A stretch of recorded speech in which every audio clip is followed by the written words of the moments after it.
Football মাঠে বয়সের ছাপ পড়লেও আয়ের দিক থেকে ক্রিস্টিয়ানো রোনালদোর আধিপত্য এখনও অটুট। বিশ্বের সর্বোচ্চ পারিশ্রমিক পাওয়া ফুটবলারদের তালিকায় আবারও শীর্ষস্থান দখল করেছেন পর্তুগিজে তারকা। ফোর্বসের হিসাব অনুযায়ী গত 12 মাসে রোনালদোর আয় প্রায় 30 কোটি মার্কিন ডলার, বাংলাদেশি মুদ্রায় যা 3,710 কোটি টাকা।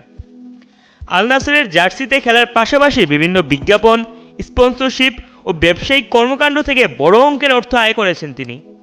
এ নিয়ে টানা চতুর্থবারের মতো তালিকার শীর্ষে রোনালদো। তার মোট সম্পত্তির পরিমাণও পৌঁছেছে প্রায় 120 কোটি ডলারে।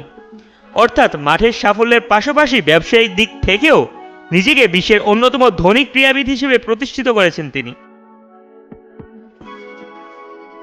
তালিকায় দ্বিতীয় অবস্থানে রয়েছেন রোনালদোর দীর্ঘদিনের প্রতিদ্বন্দ্বী লিওনেল মেসি। ইন্টার মায়ামির এই আর্জেন্টাইন তারকা গত এক বছরে আয় করেছেন 14 কোটি ডলার। রিয়াল মাদ্রিদের কিলিয়ান এমবাপ্পে 9 কোটি 50 লাখ ডলার আয় করে তৃতীয় স্থানে রয়েছেন। বিজ্ঞাপন ও স্পন্সরশিপের বাজারেও ক্রমেই নিজের অবস্থান শক্ত করছেন ফরাসি ফরোয়ার্ড। চতুর্থ স্থানে রয়েছেন ম্যানচেস্টার সিটির আর্লিং হাল্যান্ড। নরওয়ের এই স্ট্রাইকার গত 12 মাসে আয় করেছেন প্রায় 8 কোটি ডলার। সেরা পাঁচের শেষ নামটি ভিনিসিয়াস জুনিয়র। রিয়াল মাদ্রিদের ব্রাজিলিয়ান এই তারকা গত এক বছরে আয় করেছেন প্রায় 6 কোটি ডলার। মাঠের পারফরমেন্সের পাশাপাশি বাণিজ্যিক বাজারেও তার জনপ্রিয়তা দ্রুতই বাড়ছে।